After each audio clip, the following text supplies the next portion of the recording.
Vice President Kamala Harris is facing criticism over her recent proposal to ban what she calls price gouging to cut food, housing, and other costs for Americans.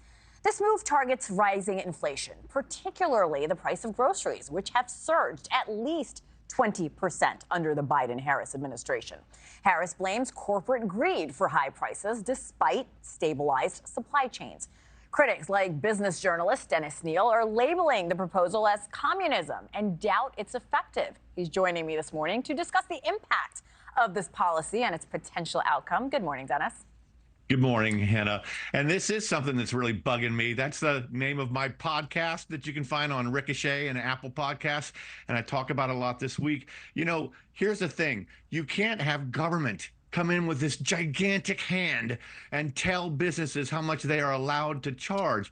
Consumers decide that. That's what that free market does, Hannah. And when we finally stop buying and stop paying the high prices that these companies are charging, the prices will be forced to go down.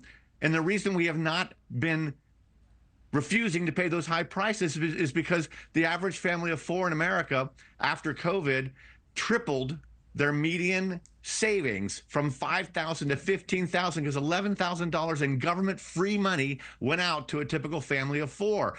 That money floods the market. That's what inflation is. It's when this huge increase in money comes into an economy from the government. It's created. They just kind of print it. And it's chasing after the same old number of goods. Then the prices go up. Many economists do agree with you. They don't think this is the best idea. The Harris campaign is taking aim at Trump's economic plan as well, claiming it will hurt the middle class the most. Can you explain how the proposed tariffs and tax hikes would impact you and me and everyday Americans with these increased costs, please? Sure. And I helped the late Lou Dobbs write a book on this called The Trump Century, on the Trump first term and just how good it was. And if you look at the figures, think back to when you were living in the first 3 years of Trump.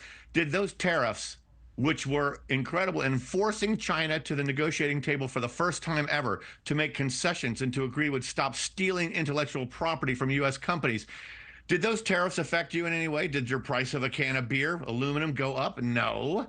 The fact is the tariffs did not end up causing any kind of inflation. They did bring in hundreds of billions of dollars in revenue. They did more than that, though, force China for the first time to start dealing with us more fairly. And so the media are saying the tariffs are going to be this terrible thing. The media are saying all of this, but the fact is these guys want to raise taxes. The Democrats want to let the Trump tax cuts expire, right? And yet later we found out that 80% of Americans or more had benefited in some way from the Trump tax cuts. The critics say, well, but the rich got more, but they earn more money. And so when you cut their taxes by 10%, they're going to save more money than someone who earns less. I mean, that's what it was supposed to be. We keep forgetting none of this money belongs to government. All of it belongs to ourselves. And the Democrats are talking about raising taxes like crazy. The media aren't covering any of this. They're covering what the New York Times this morning calls her muscular patriotism. This is back when they criticized any Trump follower for waving a flag. The Wall Street Journal talks about how she's now the leadership of the entire Democratic Party. It admits much later in the story that only last fall, only 14% of Americans in a CBS poll thought she should be even the vice president.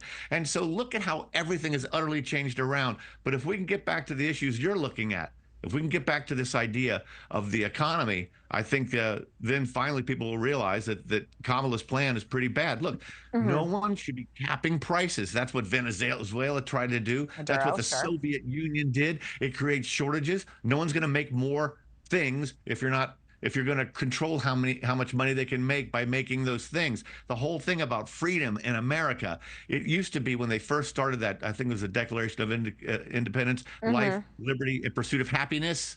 Well, that happiness, the original word was property. Dennis, That's ownership. We're running out of time here, but this is why we bring you on. We want both sides, and we appreciate your insight. Dennis Kneale, thank you so much. Thanks for watching, everybody. Go to joinnn.com to find NewsNation on your television provider. Also, don't forget to click that red subscribe button below to get more of NewsNation's fact-driven, unbiased coverage.